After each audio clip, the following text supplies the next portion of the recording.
In the galactic core, a massive council chamber lay silent, a place where the most powerful beings from countless star systems assembled. The chamber pulsed with a dim, eerie light, reflecting the weight of the decisions made within its walls. High Chancellor Virok of the Silna, an elder species with vast territories, called the meeting to order.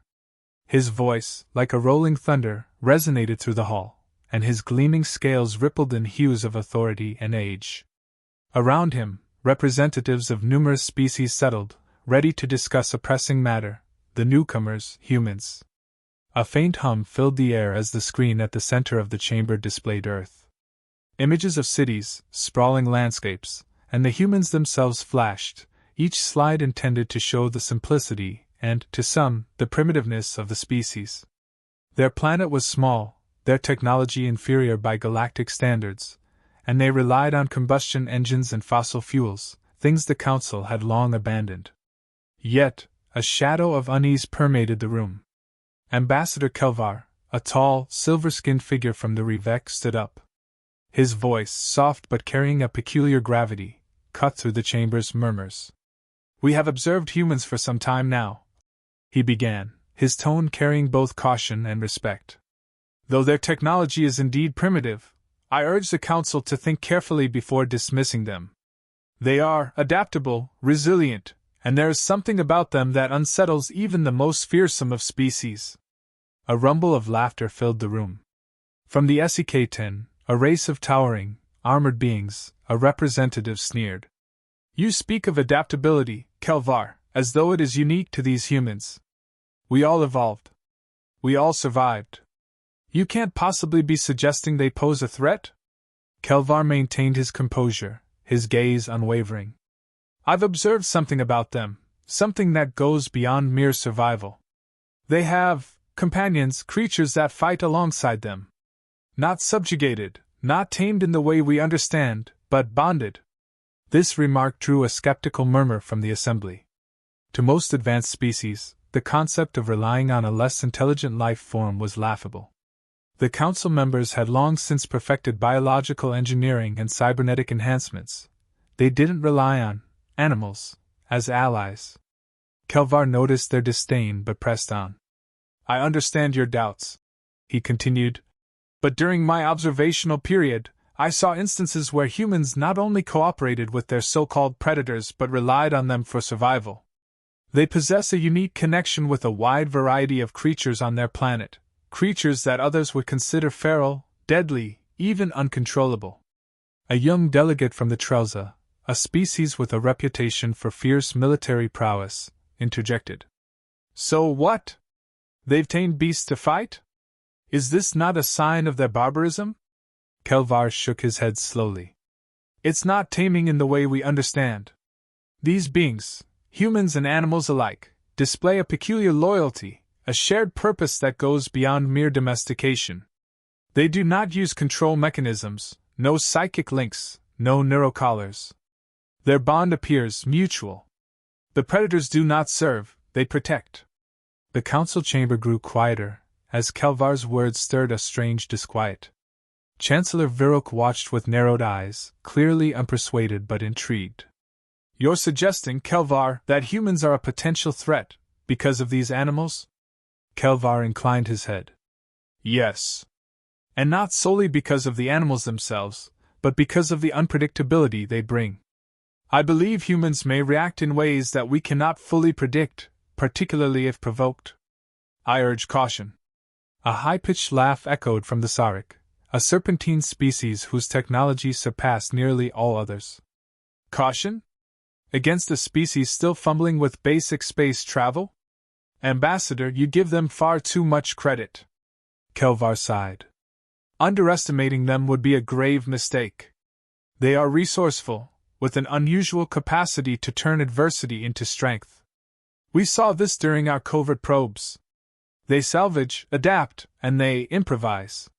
He paused, his voice dropping lower. "Their history is rife with stories of resilience, often at the cost of their own safety. They push boundaries. They do not surrender easily, even in the face of overwhelming force." A scoff came from the Trelza delegate. "We have faced resistance before. Each time, the Council has prevailed. What's one more rebellious species? Chancellor Virok finally spoke. Kelvar, your warnings are noted. But the Council will not allow an emerging species to threaten our unity. Humanity, if left unchecked, might inspire other subjugated worlds to resist. We must make an example of them. Kelvar's eyes darkened. Then you are making a decision not only against my advice but against reason. If you provoke them, they will unleash their full potential, everything they have, including those so-called predators. Humans may be vulnerable on their own, but united with their world, they are formidable. The SEK-10 representative bared his teeth in a dismissive grin. Then let us test this so-called alliance of theirs. I propose we take immediate action to subdue humanity, to show them and any others considering resistance that the Council's will is absolute. A ripple of agreement spread through the chamber. Even Chancellor Virok nodded, his expression hardened. The Council's purpose was clear, to maintain order, by force if necessary. He raised his hand, signaling the vote.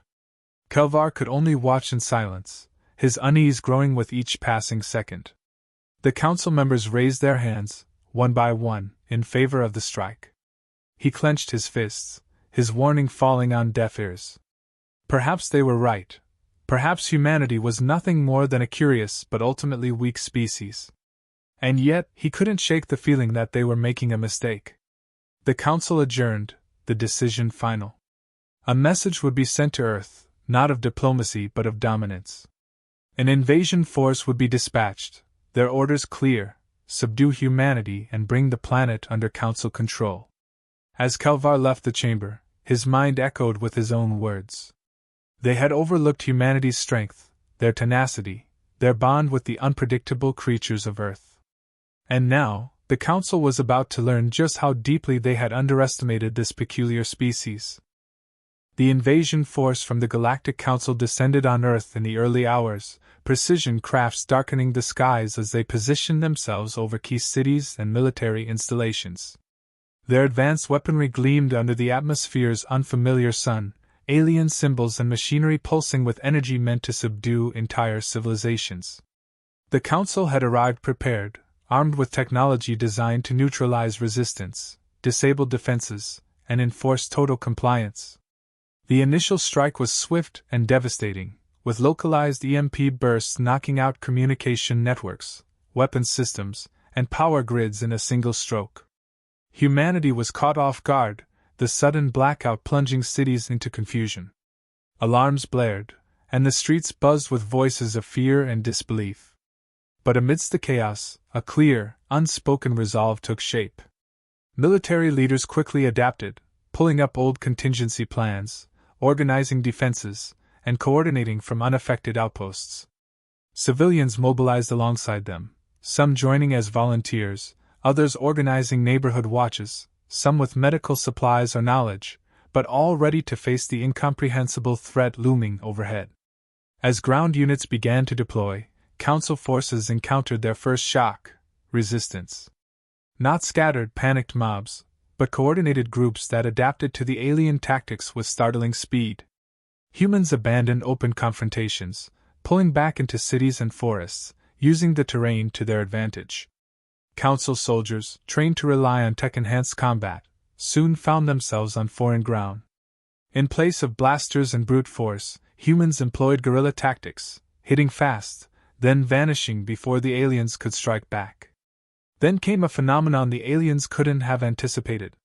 Creatures began to appear alongside the human fighters, dogs, moving with surprising intelligence, tracking and flanking Council patrols, falcons diving to disrupt drones. Even horses were mobilized to navigate difficult terrain where vehicles couldn't go. Council forces observed these interactions with mounting confusion. These were predators, wild and untamed by galactic standards, yet here they were, moving with purpose, working with humans as if they understood the stakes of this strange battle. In rural areas and cities alike, the human-animal alliance continued to unfold, the Council soldiers facing not just human resistance, but an overwhelming natural defense they could neither control nor predict. Swarms of birds distracted and attacked drones, while dogs seemed able to sense incoming strikes, helping humans anticipate and evade. But it wasn't just organized attacks. Nature itself seemed to rise against the Council forces. Wild boars charged through outposts, snakes appeared in high grasses, and packs of wolves prowled the edges of occupied territories, harrying isolated groups. Each attempt to quell the resistance met with yet another surprise. The Council soldiers activated sensory dampeners and fear suppressants, meant to neutralize the impact of psychological warfare. Yet these measures proved less effective with each encounter, as humans and their animal allies employed clever tricks, even using harmless creatures to create confusion and fear. In one instance, a swarm of bees was released near a Council camp, the buzzing swarming around helmets and infiltrating sensitive equipment, causing chaos and panic. Another patrol was ambushed by humans using pheromones to attract territorial animals into Council staging grounds, forcing the invaders into disarray. Council commanders couldn't understand it. There were no psychic connections, no mind control. It was raw trust, an instinctual cooperation that defied reason. And as they fought on, they began to recognize that these primitive creatures weren't merely fighting alongside humans. They were fighting for them, with a ferocity that seemed almost deliberate. Human technology was primitive by galactic standards, but the humans found ways to exploit it in ways that defied Council logic. Small drones, modified and rigged with explosives, flew low and fast, evading Council sensors to strike at critical equipment and ships. Human fighters used everything from handheld radios to deliver fake intel, to laser pointers and mirrors to redirect the sun's glare, blinding Council soldiers and leading them into ambushes. As the battles raged on, Council forces found themselves bogged down, outsmarted, and demoralized by a species that simply refused to break. In place of the standard battlefield tactics the Council was used to, humans fought on their own terms, drawing the enemy into hostile terrain and laying traps, striking with the intent to disrupt rather than defeat. Ambushes became routine, Council supply lines were sabotaged, and surveillance attempts were thwarted by humans who seemed able to anticipate every move. It wasn't long before whispers spread among the Council soldiers of human adaptability, of how they would turn any resource, any environment, into an advantage. A scout reported that a team of humans had been spotted using local animals to navigate treacherous cliffs, while another soldier recounted seeing humans luring them into swampy terrain, where heavy Council armor became a liability. Some even began to suspect that the humans had planned for this. How else could they explain the eerie coordination, the uncanny timing? The Council leaders, frustrated and on edge, sent reinforcement orders to their commanders, but it was clear that morale among the soldiers was beginning to falter. Communications from the field grew more desperate, filled with reports of unexpected attacks, wild animals acting as if in concert with human forces, and traps that seemed to anticipate Council maneuvers. What had started as a straightforward mission to subdue a backward planet was now a battle they could not fully control. Aboard one of the Council command ships, a commander reviewed footage of recent encounters. The scenes showed not only human resilience but a unity with their planet that defied all understanding. They saw humans drawing strength from their surroundings, from their connections, each engagement reinforcing that these predators weren't just allies. They were a part of humanity's resilience, an extension of their determination to protect their world. By the time Council forces pulled back to regroup, they had lost more soldiers than anticipated, and supplies were running low. The humans had survived the Council's initial, overwhelming attack, but more than that, they had turned the Council's superior technology and tactics against them. For the first time in centuries, the Council faced not just resistance but defeat at the hands of an emerging species. The humans had survived the impossible, and the Council was beginning to see that they might never surrender. Alien patrols moved cautiously across fields and through dense forests, their movements quiet but alert as they scanned for signs of human resistance. They had expected humans, perhaps crude weapons, and primitive tactics, but what they encountered was beyond anything they'd imagined. With every step, it seemed that Earth's own creatures were ready to rise against them. Alien soldiers first noticed dogs moving alongside human fighters, darting in and out of sight. They ignored them at first, assuming they were pets or harmless animals. But as the patrols advanced, These dogs became relentless, barking to draw the aliens into traps or biting to disable exposed limbs. Their coordination with human fighters was uncanny, with each move carefully timed and executed. The aliens regrouped, but as they did, an ominous shadow passed overhead. An eagle, powerful and sharp-eyed, circled above them, suddenly diving with talons extended. The bird tore into one of the aerial drones, ripping it down with precision. This wasn't a random attack, it was a targeted strike, as if the eagle knew exactly where to hit.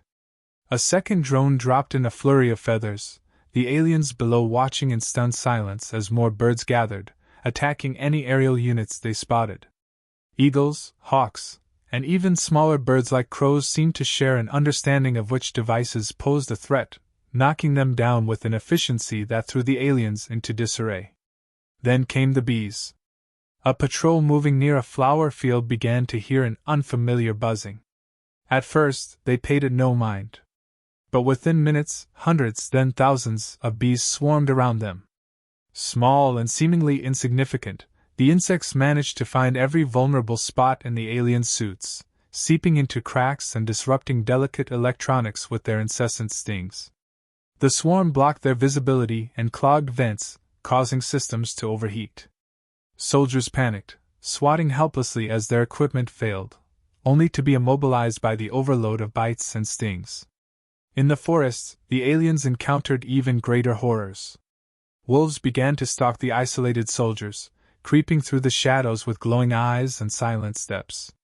The alien communications crackled with urgent reports of strange, swift-moving creatures that appeared from nowhere, tearing through armor with razor-sharp teeth and claws. Wolves and other wild animals seemed to target vulnerable areas, striking before fading back into the forest's cover. The Council soldiers, used to controlled combat with predictable outcomes, found themselves helpless against predators who knew every inch of the terrain and had an instinct for survival that no technology could replicate. Further south, Council forces had set up temporary posts near a large national park, unaware that this territory was home to creatures they could never have anticipated. Tigers began to appear, their sleek bodies moving silently through the brush, perfectly camouflaged in the dappled sunlight. Aliens attempting to scout the area soon found themselves under attack, with the tigers waiting for the perfect moment to strike from behind. Even those with heavy armor were taken down, the sheer power and agility of these predators beyond anything their training had prepared them for. Alien commanders watching the live feeds saw their soldiers tossed aside like rag dolls, with a single swipe of a tiger's massive paw enough to disable them entirely. The Council's troops were more than demoralized. They were genuinely horrified. Communication logs from the alien forces showed escalating levels of fear and desperation. Soldiers reported strange, coordinated attacks by Earth creatures, in tones of shock and confusion. One message described a deer ramming into a power relay, another detailing wild boars charging through campfires, sending embers and panic through a small encampment. Commanders back on the ships couldn't understand what they were seeing. These animals weren't mindless beasts acting on instinct. They appeared organized, as if in league with the humans. Yet the most chilling encounters were not the wild ambushes but the apparent strategy behind them. In a remote sector, alien soldiers who had set up a command post discovered a large pack of wolves surrounding them just beyond the firelight, patiently waiting. Each time they tried to communicate for reinforcements, their signal was disrupted by what seemed like a well-coordinated interference. A combination of human technology and animal instincts working seamlessly together. As days wore on, the soldiers began to experience paranoia. Nightly howls and screeches filled the dark, sounds echoing through the woods that were alien yet primal, each call reinforcing that this world was not their own. Amid the confusion, new reports surfaced of encounters in the wetlands and swamps. Soldiers found themselves trapped in bogs, where snakes and crocodiles began to close in on them. Even the landscape seemed hostile, drawing them into sinkholes or tangling them in marshy waters where they became easy prey. Those who tried to retreat faced not just humans but creatures lying in wait, each environment seemingly hostile, each animal a soldier in its own right. Word of these creatures spread through the Council's ranks, sending fear spiraling up the command chain. Captains reviewed footage in shock, unable to comprehend the scenes before them. To them, animals were primitive, useful only for labor or consumption. They had never imagined creatures could strategize or protect, let alone join forces with an intelligent species to fight back. Earth's ecosystem was not a passive bystander, it had become a terrifyingly active player in this war. Reports from the front lines became desperate pleas for extraction. It was no longer just the humans they feared, it was the planet itself, alive with teeth, claws, and a united will to defend. Council leaders who had scoffed at warnings about humanity now saw the brutal reality on their screens. Earth was a battleground where every living thing held a stake in the fight, and humanity's so-called allies were relentless. Alien commanders ordered a temporary retreat, attempting to regroup and reassess, but the damage was done. Fear had taken root. For the first time, Council forces found themselves staring at the possibility of defeat not just by human hands, but by a world that had embraced its predators, marshalling every resource to repel the invaders. The Council's pride was wounded, and their soldiers, once so certain of superiority, had been reduced to frightened shadows, retreating before an alliance they couldn't fully comprehend. The alien forces closed in, tightening the noose around humanity's last stronghold. It was a sight the Council had anticipated: humans, trapped and exhausted, with nowhere left to run.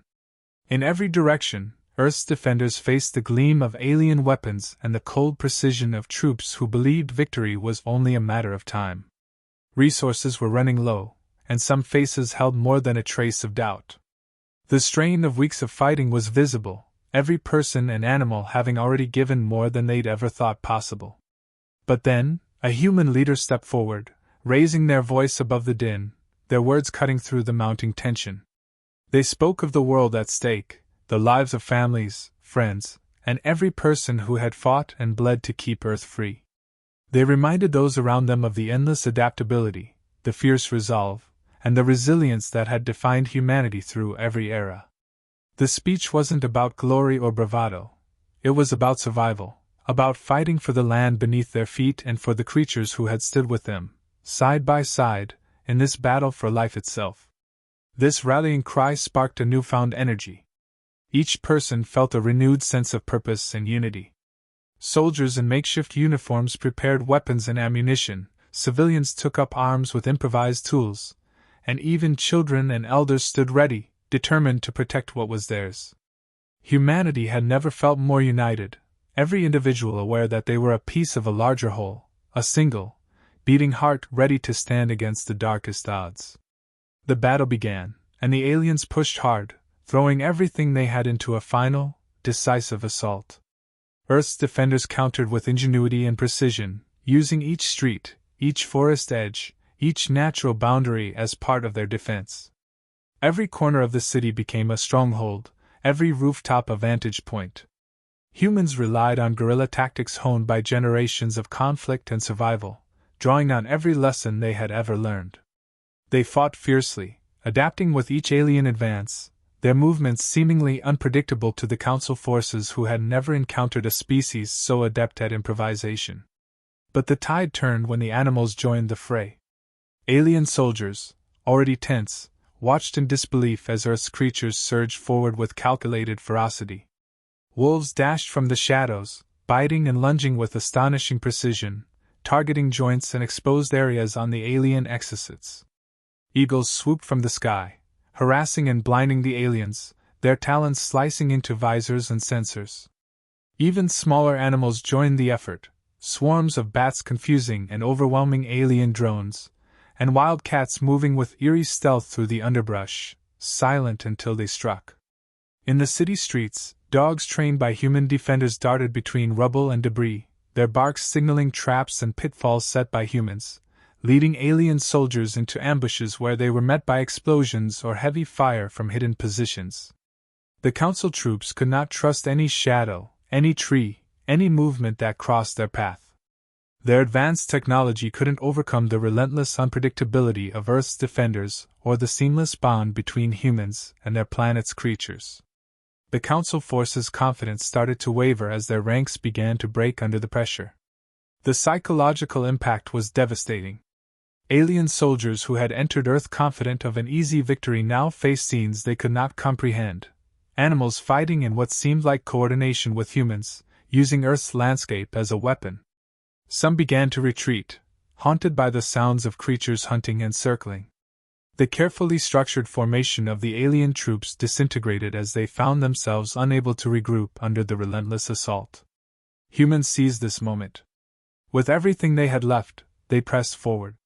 They moved in groups, covering each other, utilizing every resource, every weapon, every ounce of ingenuity.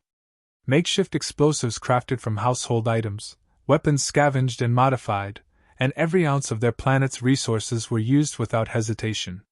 Civilians who had lived ordinary lives just days before became fierce defenders, every individual contributing to the defense in ways that defied alien expectations. As the battle raged, the Council forces struggled not only against human strategy but against an overwhelming fear. They hadn't just encountered human fighters. They had stumbled into a war waged by a world where life itself had risen to fight them.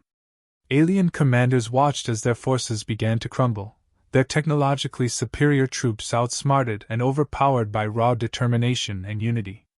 Finally, the order to retreat echoed through the Council's ranks.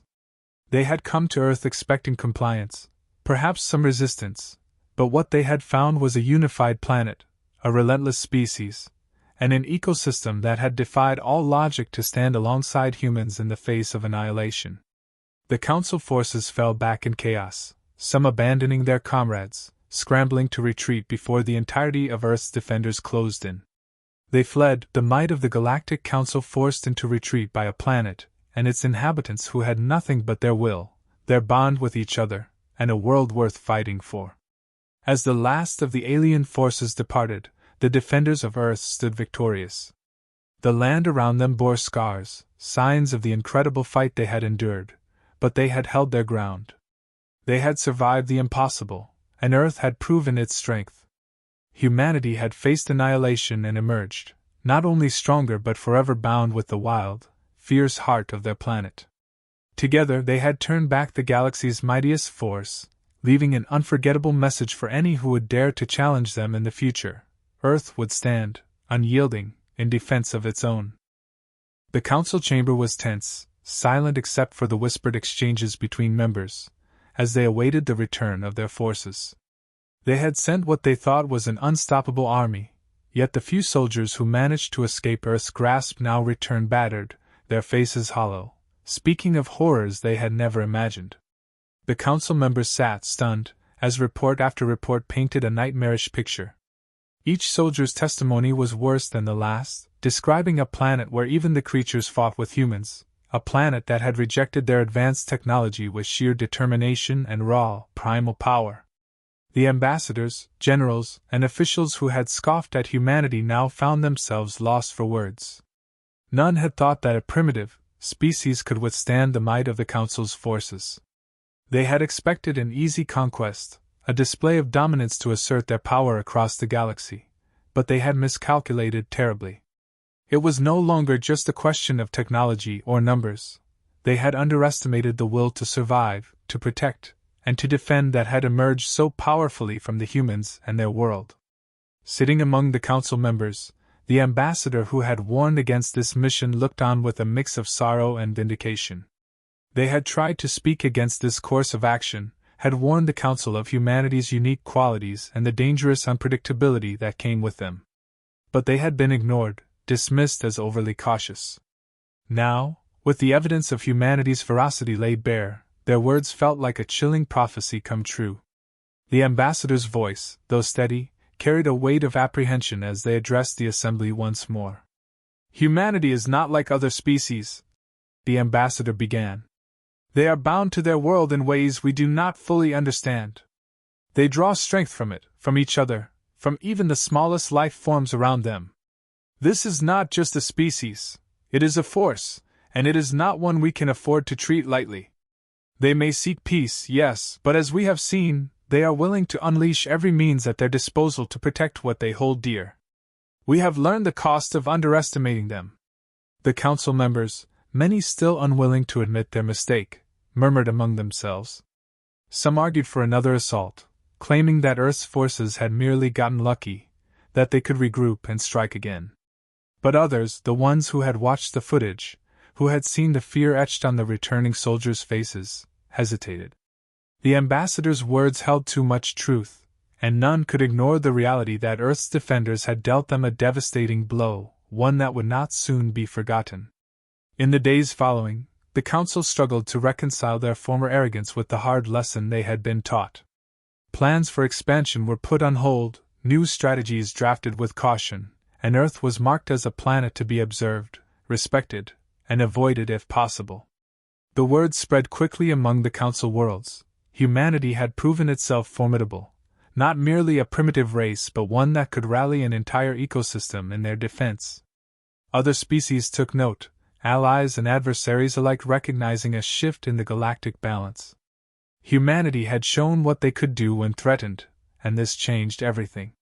In response, Earth's leaders issued a message to the galaxy, clear and concise, leaving no room for misinterpretation. They spoke of a desire for peace, a willingness to coexist and contribute to the shared knowledge and prosperity of the galaxy. But they also included a warning: any who would threaten their planet, any who would seek to take what was theirs, would face not only the resistance of humans but the wrath of an entire world united in defense. They did not crave conflict but would not hesitate to rise up again if their safety was challenged. Back in the Council chamber, the ambassador watched as the Council processed Earth's statement. There was something powerful, almost intimidating, about humanity's simple resolve. The Council had awakened a force they hadn't been prepared for, and now, they had to face the consequences. Humanity's reputation was no longer that of an upstart civilization. It was one that echoed with resilience and an unbreakable spirit. Their message had been received, and the Council knew they would have to treat Earth with a level of respect, and perhaps even fear, that they had not anticipated. For the ambassador, it was a bittersweet validation. They had always admired humanity's resilience, their curiosity, their adaptability, but now these qualities carried a sharper edge. Earth had not just defended itself, it had sent a message to the stars. From now on, humanity would be a factor in the Council's decisions, a force that could no longer be ignored or dismissed. The ambassador wondered what future interactions would look like, whether the Council would seek diplomacy, or if the scars of this failed invasion would keep Earth at arm's length. They knew one thing: the Council would watch humanity closely, with respect, and perhaps with a touch of lingering dread. In the quiet moments that followed, the ambassador couldn't shake the feeling that humanity's victory had changed more than just their standing. Earth's defenders had unlocked a potential that other species would either envy or fear, and this had sent ripples across the galaxy. Future generations would remember the day when Earth became more than a backwater planet. It had become a symbol of tenacity, of the fierce determination to survive, of a world ready to defend itself against any force. The Council members dispersed, each grappling with their own thoughts and fears. The galaxy had shifted, and the question lingered: what might humanity become if ever provoked again? For now, the Council resolved to leave Earth undisturbed, a silent acknowledgement that their judgment had failed, that they had underestimated not just a species, but a force bound by a deep and impenetrable unity. Humanity, it seemed, was not to be conquered, it was to be respected. And as the Council's emissaries prepared for their journeys back to their respective worlds, the ambassador cast one last look at Earth on the holomap, an image of a small blue planet that had become, against all odds, a power unto itself. The warning was clear: Earth desired peace, but it was ready to defend its future with an intensity the galaxy would not soon forget. And as the Council's ships departed Earth's orbit, there was a sense that this was not the end, but rather the beginning of humanity's place among the stars, a place earned through sacrifice, unity, and a strength that had proven unbreakable.